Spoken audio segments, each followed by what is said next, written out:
Hello friends, welcome to ISPCS केंद्र। Friends, 100 pages note series में 100 pages note series में ये भारत के भूगोल का फर्स्ट लेक्चर है, पहला लेक्चर है।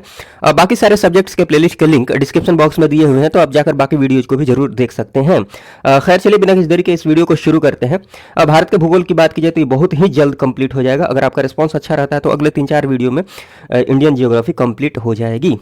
सामान्य परिचय की बात की जाए, हाँ, ये वीडियो चूंकि रिवीजन के पर्पज से बनाया जा रहा है तो मैं इसमें उतना ही एक्सप्लेन करूंगा जितना की जरूरत है, ताकि वीडियो की लेंथ ज़्यादा लंबी नहीं हो। हाँ, उतना एक्सप्लेन जरूर कर दूंगा ताकि आपको कोई दिक्कत नहीं हो। उसके बाद आप आराम से रिवीजन करते रहें। वीडियो देखकर करना है रिवीजन तो वीडियो देखकर करते रहें, नोट से करना है तो नोट से करते रहें। सामान्य परिचय की बात की जाए तो विश्व में जो भारत का पोजीशन है, भारत की बात की जाए तो ये दक्षिण एशियाई देश है, ये तो आप जानते हैं। विश्व का लगभग कितनी % जनसंख्या भारत में निवास करती है? 17.5%, 2011 जनगणना के अकॉर्डिंग। विश्व में क्षेत्रफल की दृष्टि से देखा जाए तो भारत कितना कवर करता है? विश्व का कितना क्षेत्रफल? 2.4%, 2.4%। और क्षेत्रफल की दृष्टि से भारत का पोजीशन जो है विश्व में वो 7वां पोजीशन है, और जनसंख्या की दृष्टि से दूसरा पोजीशन है। जनसंख्या की दृष्टि से दूसरा, पहले पर कौन है? चाइना है। हाँ, क्षेत्रफल की बात की जाए कि सबसे बड़ा देश कौन सा है तो जान सकते हैं, रसिया सबसे बड़ा देश है, उसके बाद कनाडा है, उसके बाद USA, फिर चीन, ब्राजील, ऑस्ट्रेलिया, ठीक, उसके बाद अपना देश भारत। क्षेत्रफल की बात की जाए, भारत का क्षेत्रफल कितना है तो आप इसको मोबाइल नंबर जैसे याद रख सकते हैं, 3287,263 वर्ग किलोमीटर। मुख्य भूमि के विस्तार की बात की जाए तो भारत का जो ये उत्तर से दक्षिण की तरफ लंबाई है, उत्तर से दक्षिण की तरफ ये कितनी है? 3214 किलोमीटर। और पूर्व से पश्चिम की तरफ बात की जाए, ये लंबाई ये कितनी है? 2933 किलोमीटर, 2933 किलोमीटर। अक्षांशीय और देशांतरीय विस्तार की बात की जाए तो देखिए, समग्र रूप से बात की जाए, समग्र रूप कहने का मतलब ये है कि ये भी भारत के अंतर्गत आएगा ना, ये भी भारत के अंदर आता है। अंडमान एवं निकोबार द्वीप समूह, ये समुद्र के बीच में जो है। तो समग्र रूप से बात की जाए तो भारत का जो अक्षांशीय विस्तार है ना वो ये है, यहाँ से शुरू होता है 6 डिग्री 45 मिनट उत्तरी अक्षांश से लेकर कहाँ तक? इधर की तरफ 37 डिग्री 6 मिनट उत्तरी अक्षांश तक, ठीक है। हाँ, मुख्य भूमि की बात की जाए, मुख्य समग्र रूप से नहीं, मुख्य भूमि के अकॉर्डिंग बात की जाए तो देखिए यहाँ पर भारत की जो मुख्य भूमि है 8 डिग्री 4 मिनट उत्तरी अक्षांश से लेकर कहाँ तक? 37 डिग्री 6 मिनट उत्तरी अक्षांश तक। यहाँ पर मैंने लिख दिया है, टेंशन लेने की जरूरत नहीं है यहाँ पर। उसके बाद देशांतरीय विस्तार की बात की जाए तो देखिए, इधर 68 डिग्री 7 मिनट पूर्वी देशांतर से लेकर इधर की तरफ 97 डिग्री 25 मिनट पूर्वी देशांतर, ठीक, ये देशांतरीय विस्तार है। दूरस्थ बिंदु की बात कर ली जाए, एक्सट्रीम पॉइंट्स की बात कर ली जाए कि सबसे उत्तर में कौन सा बिंदु है, सबसे दक्षिण में कौन सा है, सबसे पूर्व में और सबसे पश्चिम में। तो देखिए, सबसे उत्तर में बात की जाए, भारत के सबसे उत्तर में तो ये है लद्दाख में है इंदिरा कोल, ठीक, ये सियाचिन ग्लेशियर के अंतर्गत आएगा। इंदिरा कोल आप ध्यान रखिएगा, सबसे उत्तर में इंदिरा कोल। उसके बाद अगर मुख्य भूमि पर देखा जाए, भारत की जो मुख्य भूमि है उस पर देखा जाए तो सबसे उत्तर में कन्याकुमारी है, जो कि तमिलनाडु में है। बट समग्र रूप से बात किया जाए तो यहाँ पर है इंदिरा पॉइंट, यहाँ पर है कन्याकुमारी, यहाँ पर है इंदिरा पॉइंट। समग्र रूप से बात की जाए तो जो सबसे दक्षिणतम बिंदु है वो कौन सा बिंदु है? इंदिरा पॉइंट, जो कि ग्रेट निकोबार पर है। हाँ, सबसे पूर्वी बिंदु की बात की जाए तो यह अरुणाचल प्रदेश में है, कीबिथु। और सबसे पश्चिम में बात की जाए तो गुहार मोती है, जो कि कहाँ पर है? गुजरात में। ये सब कुछ मैंने मैप में दिखाया है, तो आप यहाँ से ध्यान रख सकते हैं। गुहार मोती है, कीबिथु है, इंदिरा कोल है, और नीचे की तरफ मैंने आपको दिखाई दिया है, ठीक। तो ये सभी बातें हैं। उसके बाद बात कर ली जाए कर्क रेखा की बात की जाए कि कहाँ कहाँ से, तो आप मैप में देख सकते हैं कि कर्क रेखा कहाँ कहाँ से गुजर रही है। यहाँ पर मैंने नोट कर दिया है, आप देख रहे हैं कि ये कर्क रेखा है, ये कहाँ से गुजर रही है, कौन कौन राज्य से, किन किन राज्यों से होकर गुजर रही है, ये आपको ध्यान रखना है। रटने से अच्छा है कि आप मैप में ध्यान रख लें, मैप से ध्यान रख लें। ये हो गया गुजरात, यहाँ पर देखिए, नहीं यहाँ पर देख लीजिए, ध्यान से देखिएगा, राजस्थान से भी ये कर्क रेखा होकर गुजर रही है, ठीक। फिर मध्य प्रदेश है, फिर यहाँ देखिए छत्तीसगढ़, फिर यहाँ देखिए रांची, फिर आगे देखिए यहाँ पर ये पश्चिम बंगाल है। उसके बाद आगे जाइए, त्रिपुरा है, मिजोरम है, ठीक है। तो ये सारी चीज़ें, ये सारे जो राज्य हैं इनसे होकर कर्क रेखा गुजर रही है, इनको मैंने यहाँ पर नोट डाउन कर दिया है। गुजरात से, राजस्थान, मध्य प्रदेश, छत्तीसगढ़, झारखंड, पश्चिम बंगाल, त्रिपुरा, मिजोरम, पश्चिम से पूर्व की तरफ। अगर क्रम आप ध्यान रखेंगे तो अच्छा ही रहेगा। मैप से ध्यान रखते हैं तो रटने की जरूरत है भी नहीं।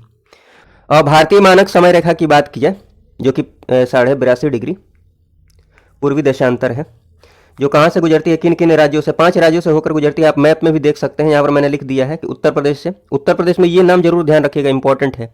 उत्तर प्रदेश के नैनी से, जो कि कहाँ पर है, इलाहाबाद अर्थात प्रयागराज।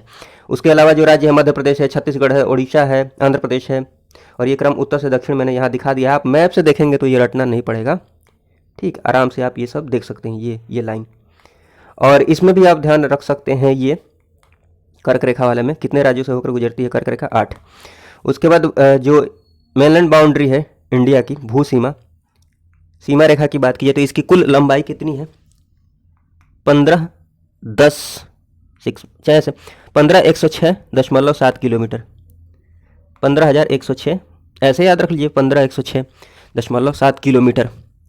हाँ, उसके बाद इसकी बात कर लीजिए, जो इसकी तट रेखा है, समुद्र से लगी हुई सीमा, तो कुल तट रेखा द्वीपों सहित जो अंडमान निकोबार द्वीप समूह है उनको साथ में लेकर बात की जाए तो कितना है, 75,16 किलोमीटर, 0.6 किलोमीटर, ठीक है, थोड़ा सा ध्यान रखिएगा।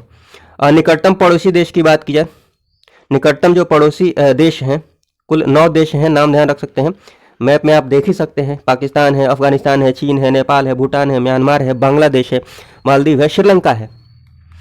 लेकिन आपको विशेष रूप से एक दो बातें ध्यान रखनी है, जैसे ये आप ध्यान रख लीजिएगा कि स्थलीय सीमा नहीं लगती है किन देशों के साथ, मालदीव के साथ। ये पड़ोसी देश तो है बट स्थलीय सीमा मतलब जो ये क्या बोलते हैं, मतलब समुद्री सीमा लगती है। ये जो भूखंड वाली सीमा है ना, ये नहीं लगती है, भूखंड वाली सीमा नहीं लगती है। किन 2 देशों से, एक मालदीव से इधर की तरफ है और एक श्रीलंका से, यहाँ देख रहे हैं। श्रीलंका और भारत को अलग करने वाला जो ये स्ट्रेट है, जलडमरू मध्य है, उसका नाम क्या है, पाक स्ट्रेट, PALK, पाक स्ट्रेट।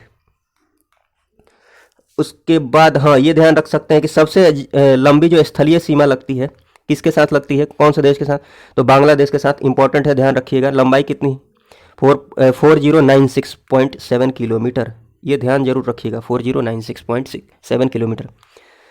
सबसे छोटी सीमा की बात की जाए, स्थलीय सीमा, ये भी बहुत इंपॉर्टेंट है। अफगानिस्तान के साथ सीमा लगती है, भारत की छोटी सी सीमा है, 106 किलोमीटर की। भारत पाकिस्तान के बीच जो भारत पाकिस्तान सीमा रेखा है उसको किस नाम से जानते हैं, रेड क्लिफ रेखा, रेड क्लिफ लाइन। भारत चीन की जो सीमा रेखा है उसको कौन सी रेखा अलग करती है, मैकमोहन रेखा। भारत अफगानिस्तान के बीच में जो सीमा रेखा है उसको किस नाम से जानते हैं, डूरंड रेखा। और भारत श्रीलंका के बीच में, ये मैंने अभी बता दिया है कि पाक जलडमरू मध्य है, पाक स्ट्रेट भारत और श्रीलंका को अलग करता है। तो उसके बाद हाँ, ये कुछ एक बातें हैं, ध्यान रख सकते हैं आप। बंगाल की खाड़ी इधर की तरफ, अरब सागर, ठीक है, इधर की तरफ, और नीचे में इधर हिंद महासागर। इनका जो मिलान बिंदु है ना, ये कहाँ पर है, यहाँ पर ये मिलते हैं। जगह याद रखिएगा, कन्याकुमारी। कहाँ पर है कन्याकुमारी, तमिलनाडु। 3 तरफ से बांग्लादेश से घिरा हुआ जो राज्य है ना, ये देख सकते हैं आप, ध्यान रख लीजिएगा। 3 तरफ से बांग्लादेश से घिरा हुआ जो भारत का राज्य है वो कौन सा है, त्रिपुरा है। आप मैप में भी देख सकते हैं, यहाँ पर त्रिपुरा, 1 मिनट, यहाँ पर त्रिपुरा है। और भारत में गांवों की जो संख्या है 2011 की जनगणना के अनुसार तो देख सकते हैं 640,932। भौतिक विभाजन की बात कर लीजिए, फिजिकल डिवीजन की बात कर लीजिए, तो इसको मैंने काफ़ी अच्छे से एक्सप्लेन किया है, बड़े वाले वीडियोज में काफ़ी अच्छे से एक्सप्लेन किया है। डिस्क्रिप्शन बॉक्स में लिंक दिया हुआ है भूगोल का, तो आप जाकर मन करे तो देख सकते हैं। यहाँ पर हम उतना ही बात करेंगे जितना की जरूरत है, एग्जाम पर्सपेक्टिव से बात करेंगे ताकि वीडियो की लेंथ ज़्यादा लंबी नहीं हो। भारत के जो ये प्राकृतिक प्रदेश है ना, इनको मुख्यतः 4 भागों में विभाजित करके देखा जाता है। जैसे कि उत्तर का पर्वतीय क्षेत्र हो गया, ये उत्तर का पर्वतीय क्षेत्र, विशाल मैदान, इसके बाद ये विशाल मैदान हो गया, ये प्रायद्वीपीय पठार, उसके फिर इधर दक्षिण में आएंगे तो प्रायद्वीपीय पठार मिलेंगे, ठीक। तट एवं द्वीप हो गए, तट एवं द्वीप हो गए, सब एक एक करके देखेंगे। जैसे बात कीजिए कि भारतीय स्थल पिंड जो है ना, इकाई का भाग है, ये आपको ध्यान रखना है कि ये है गोंडवाना लैंड का भाग। विस्थापन कैसे होता है, कैसे टूटता है, ये सारी चीज़ें मैंने एक्सप्लेन की हैं। हिमालय का निर्माण कैसे होता है, हिमालय पर्वत श्रृंखला का। गोंडवाना लैंड क्षेत्र के अंतर्गत बात की जाए, गोंडवाना लैंड के अंतर्गत कौन कौन से क्षेत्र आते थे, भारत, पहले ये सब एक में थे, भारत, ऑस्ट्रेलिया, अफ्रीका, दक्षिण अमेरिका, अंटार्कटिका, ठीक। तो ये सब नाम ध्यान रखिएगा। और गोंडवाना लैंड का जो विभाजन होता है किस धारा द्वारा, ये नाम खाली ध्यान रख लीजिएगा, संवहनीय धारा द्वारा। आर्थर होम्स, ध्यान रख लीजिएगा नाम भी। हाँ, भारतीय प्लेट का किधर की तरफ विस्थापित, ये मैं बता ही देता हूँ, नीचे की तरफ यहाँ दिखाया है। गोंडवाना लैंड के विभाजन के बाद, गोंडवाना लैंड का जब विभाजन होता है उसके बाद क्या होता है, देखिए भारतीय प्लेट जो है ना उत्तर की तरफ विस्थापित होता है, इसका डिस्प्लेसमेंट उत्तर की तरफ होता है। फिर ये भारतीय प्लेट यूरेशियन प्लेट से टकरा जाता है। टकराने के बाद जो टेथिस सागर है ना उसमें जो अवसादी चट्टाने हैं उसमें वलन होता है, फोल्डिंग होती है, जिसकी वजह से हिमालय हिमालय पर्वत श्रृंखला का निर्माण होता है। ठीक, ये सारी बातें हैं। हाँ, ध्यान रखिएगा जो भी फोल्डेड माउंटेन है ना, जो भी वलित पर्वत श्रृंखला है, फोल्डिंग की वजह से जिन पर्वत श्रृंखला का निर्माण हुआ है वो सब नवीन प्रकार के पर्वत श्रृंखला हैं, ध्यान रखिएगा। पूरा चुंबकत्व की बात कर ली जाए तो चट्टान व अवसाद के निर्माण के समय उनमें जो संरक्षित गुण होते हैं, चट्टान व अवसाद का जब निर्माण हो रहा होता है उस समय उनमें जो संरक्षित गुण होते हैं, प्रिजर्व प्रॉपर्टी होती है, उन्हीं का जो अध्ययन है ना उसको पूरा चुंबकत्व कहते हैं, या फिर पृथ्वी के चुंबकीय क्षेत्र का अध्ययन भी इसी के अंतर्गत आता है, पूरा चुंबकत्व के अंतर्गत। एग्जाम पर्सपेक्टिव से बात की जाए तो ये ध्यान रखिएगा कि महाद्वीपीय विस्थापन सिद्धांत जो है ना, महाद्वीपीय विस्थापन सिद्धांत, इसी को यहाँ पर गोंडवाना लैंड का जो विस्थापन हुआ जब ये टूटे, इसी सिद्धांत के अकॉर्डिंग तो ये एक्सप्लेन किया गया है। किसने दिया था ये सिद्धांत? Alfred Wegener. तो ये नाम भी ध्यान रख लीजिएगा, महाद्वीपीय विस्थापन सिद्धांत किससे संबंधित है।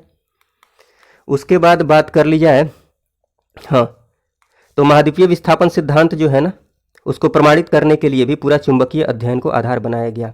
किसको आधार बनाया गया? पूरा चुंबकीय अध्ययन को। उसके बाद उत्तर का जो पर्वतीय क्षेत्र है, हिमालय पर्वत श्रृंखला की बात कर रहा हूँ, तो ये भूगर्भीय रूप से क्या है? युवा है। अभी मैंने बताया जहाँ भी वलित पर्वत श्रृंखला की बात आएगी तो वो युवा ही होंगे। वलित पर्वत श्रृंखला भी है। उसके बाद प्रायद्वीपीय पठार की बात कीजिए तो ये पुराने वाले हो जाएंगे। पृथ्वी की सतह का प्राचीनतम भाग है ये, भारत का सर्वाधिक स्थिर भाग है। जैसे हिमालय पर्वत श्रृंखला है ना इधर की तरफ, ये बहुत स्थिर नहीं है, भूकंपों आते रहते हैं, बट ये स्थिर है प्रायद्वीपीय पठार। हाँ, ये बना किससे है? आग्नेय तथा रूपांतरित चट्टानों से बना हुआ है, ये ध्यान रखिएगा। उसके बाद एक एक करके सारी बातें करते हैं। जैसे उत्तर का जो पर्वतीय क्षेत्र है, हिमालय पर्वत श्रृंखला, इसकी बात की जाए तो देखिए,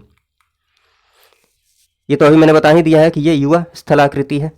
इसका जो विस्तार है पश्चिम में सिंधु से लेकर पूर्व में कहाँ तक? ब्रह्मपुत्र नदी तक। पश्चिम में सिंधु से लेकर पूर्व में ब्रह्मपुत्र तक।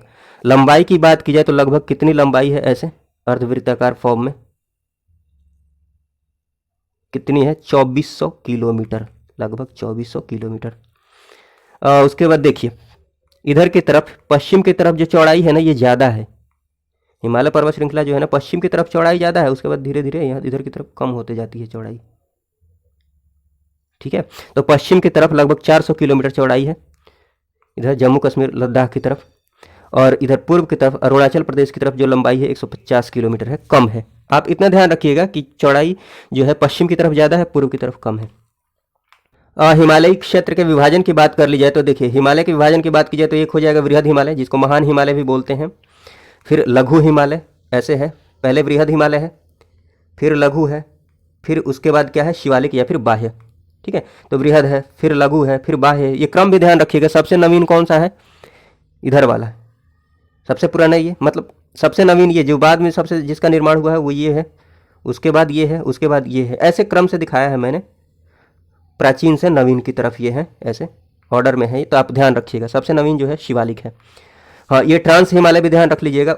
हिमालय के जो उस पार वाला ये क्षेत्र है ना, तिब्बत वाला क्षेत्र, ये ट्रांस हिमालय के अंतर्गत आता है, पार हिमालय के अंतर्गत।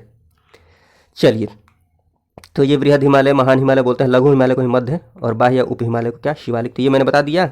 हाँ, हिमालय के सभी श्रेणियों का जो निर्माण हुआ है ना, ये टर्शियरी काल के विभिन्न युगों में हुआ है। तो ये थोड़ा सा काल आप ध्यान रख सकते हैं, टर्शियरी काल के अलग अलग युगों में। ट्रांस हिमालय की बात कर ली जाए तो देखिए ये सबसे उत्तर में है। अभी मैंने बताया ही है आपको कि महान हिमालय के उत्तर में है ये। ठीक है, श्रेणियों की बात कर ली जाए तो इस पर कौन कौन सी श्रेणियां हैं, आप क्रम भी ध्यान में रखेंगे, उत्तर से दक्षिण या फिर दक्षिण से उत्तर, एक ही क्रम आप ध्यान रख लीजिए। मैप से आप देखेंगे तो आपको रटने की जरूरत नहीं पड़ेगी। हालांकि मैंने यहाँ पर लिख दिया है, काराकोरम है उत्तर में सबसे, फिर लद्दाख है, जास्कर है, कैलाश है। कुछ पर्वत श्रेणियों को मैंने यहाँ पर लिखा है, जैसे यहाँ पर मैप में देखिए, दिख नहीं रहा होगा साहब, बट मैं बोल रहा हूँ, ध्यान से सुनिएगा। यहाँ काराकोरम है, यहाँ लद्दाख है, ठीक है, ये कैलाश है, इधर जास्कर है, पीर पंजाल है, तो ये सब श्रेणियाँ हैं। उसके बाद हाँ, पीर पंजाल तो फिर आगे आ गया ना। अभी हम बात कर रहे हैं ट्रांस हिमालय की, तो ट्रांस हिमालय के अंतर्गत मैंने पर्वत श्रेणियों को लिखा है। उसके बाद भारत की जो सबसे ऊंची चोटी है ना, जो कि काराकोरम श्रेणी पर है, वो कौन सी चोटी है? K2, इसी को बोलते हैं गॉडविन ऑस्टिन। इसकी हाइट कितनी है 8611 मीटर। इंपॉर्टेंट है, ध्यान रखिएगा, ये पूरी बातें इंपॉर्टेंट है। सबसे ऊंची चोटी भारत की कौन सी है? K2। और विश्व की दूसरी सबसे ऊंची चोटी कौन सी है? यही है भारत की जो सबसे ऊंची चोटी है, ये विश्व की दूसरी ऊंची चोटी है। ठीक है, तो विश्व की पहली सबसे ऊंची चोटी कौन सी है? सर्वोत्तम चोटी पहली कौन सी है? Mount Everest. माउंट एवरेस्ट, लेकिन वो भारत में नहीं है, वो नेपाल तिब्बत की सीमा पर है। ठीक, तो ये सारी बातें हैं, आगे हम देखेंगे। उसके बाद बृहद हिमालय की बात कर ली जाए, बृहद हिमालय की बात कर ली जाए तो ये विश्व की जो सबसे ऊंची चोटी माउंट एवरेस्ट है, ये देखिए यहाँ पर मैंने लिखा है, नेपाल तिब्बत सीमा पर है। इसकी हाइट जो है ना 8848 है, बट 2020 में नेपाल और चीन की तरफ से आधिकारिक जो घोषणा हुई थी उसमें 8848.86 मीटर बताया गया है। तो आप ये भी ध्यान में रख सकते हैं, 8848.86 मीटर इसकी हाइट। विश्व की तीसरी सबसे ऊंची चोटी जो है वो कंचनजंगा इसी पर है। महान हिमालय की जो औसत ऊंचाई है, एवरेज हाइट की बात कर ली जाए तो 6000 मीटर है। ये मोटा मोटी आप ध्यान रख सकते हैं। उसके बाद आप माउंट एवरेस्ट से संबंधित कुछ एक बातें आप ध्यान रखिएगा कि माउंट एवरेस्ट को तिब्बती भाषा में, तिब्बत में क्या बोलते हैं? चोमोलुंगमा। इसका अर्थ क्या होता है? पर्वतों की रानी। नेपाल में माउंट एवरेस्ट को क्या बोलते हैं? सागर माथा।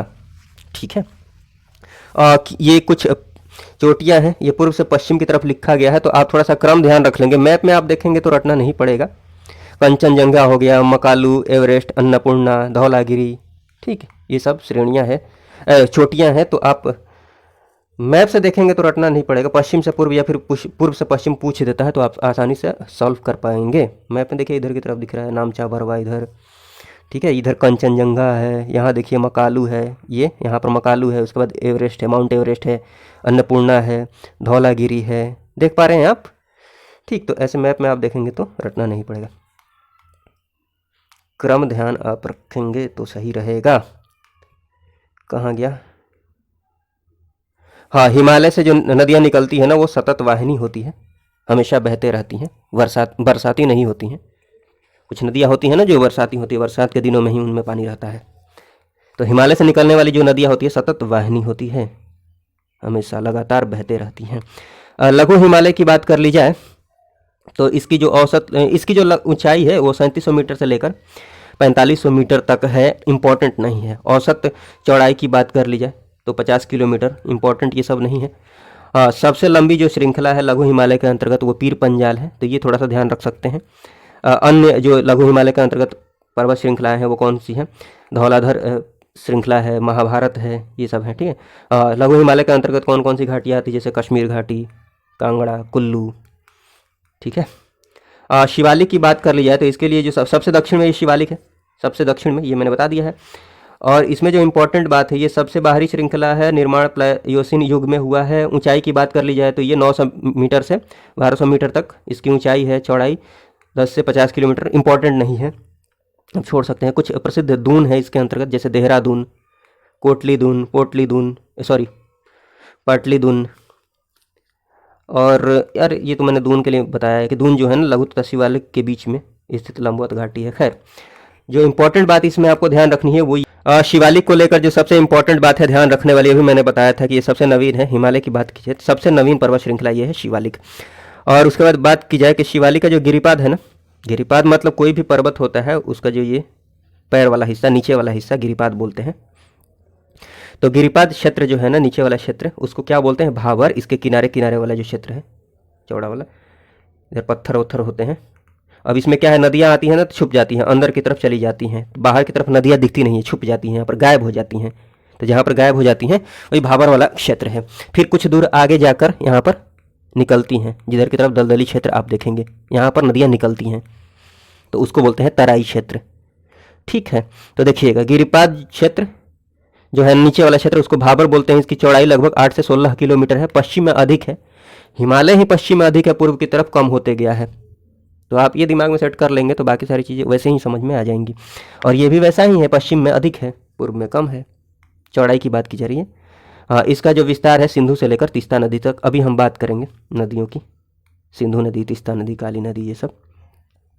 उसके बाद भाबर क्षेत्र की, हाँ, ये जो भाबर क्षेत्र है ना, इसके दक्षिण में, अभी मैंने समझाया था आपको, उसके दक्षिण में जो दलदली क्षेत्र है 15 से 30 किलोमीटर लगभग चौड़ा, उसको बोलते हैं तराई क्षेत्र। हिमालय का जो वर्गीकरण है ना, उसको हम नदी घाटी के आधार पर करें तो देखिए, पश्चिम से शुरू करते हैं। पश्चिम में जो सिंधु नदी है, सिंधु नदी, और फिर इधर आइएगा सतलज मिलेगी, सतलज नदी जो पंजाब के अंतर्गत आएगा, तो इसीलिए इसको पंजाब हिमालय बोलते हैं। यहाँ पर देखिए तो इधर पंजाब, अब कहाँ गया मैं, इधर सिंधु सतलज, यहाँ पर पंजाब आपको दिख रहा है, तो पंजाब वहाँ पर है ना, तो उसी के नाम पर। उसके बाद बात कर ली जाए, वैसे ही नदियों के आधार पर बात कर ली जाए तो देखिए सतलज और काली नदी के बीच वाला जो हिमालयी भाग है उसको कुमाऊं हिमालय के नाम से जानते हैं। ठीक है, सतलज और काली नदी के बीच वाला भाग। उसके बाद काली से तीस्ता,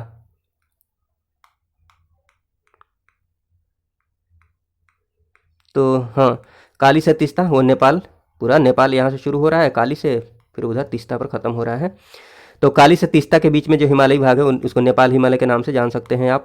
और तीस्ता से लेकर दिहांग, उधर एकदम पूर्व में, तीस्ता से लेकर दिहांग तक की बात की जाए तो ये असम हिमालय के नाम से जानते हैं। पश्चिम से पूर्व की तरफ ये क्रम लिखा हुआ है और ये बहुत मुश्किल नहीं है। पूर्वांचल या पूर्वी पहाड़ियों की बात कर ली जाए तो देखिए ये जो हिमालय है ना, हिमालय ऐसे इसका शेप है ऐसे कुछ, पूरब में जाकर फिर आखिर पूर्वोत्तर जो राज्य है ना, उधर दिहांग गार्ज जो है ना, अभी मैंने जो दिहांग नदी की बात की थी, दिहांग नदी जिससे बहती है, दिहांग गार्ज के दक्षिण से ये हिमालय ऐसे मुड़ जाता है और जगह के हिसाब से इसका नाम बदलते रहता है। जैसे देखिए पटकाई है असम में नागालैंड, मिजोर, फिर मिजो पहाड़ी है, मणिपुर है। ठीक है, तो जगह के हिसाब से ये सब अलग अलग नाम है, तो आप मोटा मोटी ध्यान रख सकते हैं। उच्च एशिया की रीढ़ किसको बोला जाता है, काराकोरम श्रेणी को थोड़ा सा ध्यान रख लेंगे। डाफला मेरी मिश्मी, ये सब कहाँ पर है, अरुणाचल प्रदेश में है। मेघालय की बात कर लीजिए, मेघालय में जो ये आगे भी आप पढ़ेंगे बट यहाँ पर जान लीजिए, ये पठारी भाग जो है, गारो है, खासी है, जयंतिया है, गारो खासी जयंतिया, पश्चिम से पूर्व की तरफ लिखा हुआ है, पहले गारो है, फिर खासी है, फिर जयंतिया। हालांकि ये कुछ ऐसा है बट आप क्रम से ऐसे पश्चिम से पूर्व की तरफ ध्यान रखिए।